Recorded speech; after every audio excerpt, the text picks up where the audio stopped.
des volontaires russes combattant pour l'Ukraine ont déclaré s'être infiltrés mardi en Russie pour mener des attaques terrestres contre des régions frontalières. L'armée de Moscou a affirmé les avoir repoussés après des frappes de drones ukrainiens sur plusieurs régions. Ces attaques interviennent à 3 jours du début de la présidentielle russe, qui doit voir triompher Vladimir Poutine, en l'absence de toute opposition. Nous avons traversé la frontière, a affirmé dans la matinée l'unité baptisée Légion Liberté de la Russie sur Telegram, en publiant une vidéo sur laquelle on peut voir 3 véhicules blindés rouler dans le noir sur un chemin de campagne. Peu après, l'unité a affirmé avoir détruit un blindé russe dans le village Tiotkino de la région de Koursk, situé à l'est de l'Ukraine.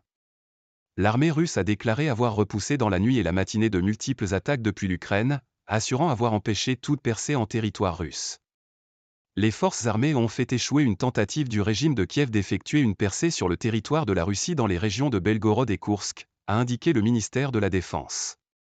Le gouverneur russe de la région de Koursk, Roman Starovoït, a confirmé l'attaque et fait état d'un blessé léger, niant cependant toute percée des assaillants. Une unité, appelée le bataillon Sibir, a évoqué des combats acharnés en Russie et appelé les Russes à ignorer l'élection présidentielle des 15-16-17 mars. On ne peut changer les choses pour le mieux que les armes à la main, a-t-elle indiqué, qualifiant le scrutin de fiction. Cette incursion armée survient après une importante attaque de drones ukrainiens en Russie dans la nuit de lundi à mardi, notamment sur 2 sites énergétiques qui ont été ravagés par des incendies, dont l'un à des centaines de kilomètres du front.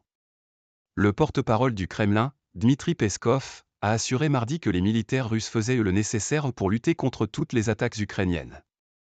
Confronté depuis 2 ans à l'invasion russe, Kiev attaque régulièrement des régions russes à l'aide de drones, mais les incursions ukrainiennes menées par des citoyens russes sont très rares.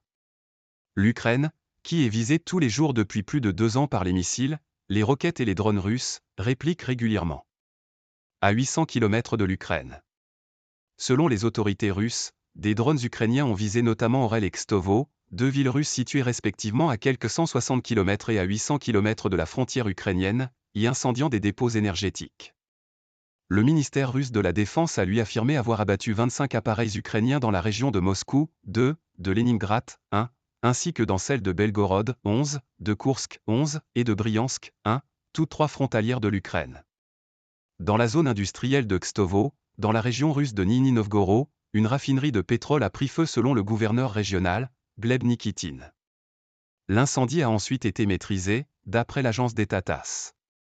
La raffinerie qui appartient au géant pétrolier russe Lukoil est l'un des plus grands producteurs de carburant en Russie, selon des informations disponibles sur son site officiel. Le gouverneur de la région d'Orel, Andrei Klitschkov, a lui aussi annoncé qu'un complexe de carburant avait été attaqué et que les pompiers là aussi étaient sur les lieux. Selon un responsable des services de secours cité par l'agence RIA Novosti, un réservoir contenant des produits pétroliers a pris feu. À 7h GMT, 10h locale, M. Klitschkov a assuré que l'incendie avait été circonscrit et que la situation était entièrement sous contrôle.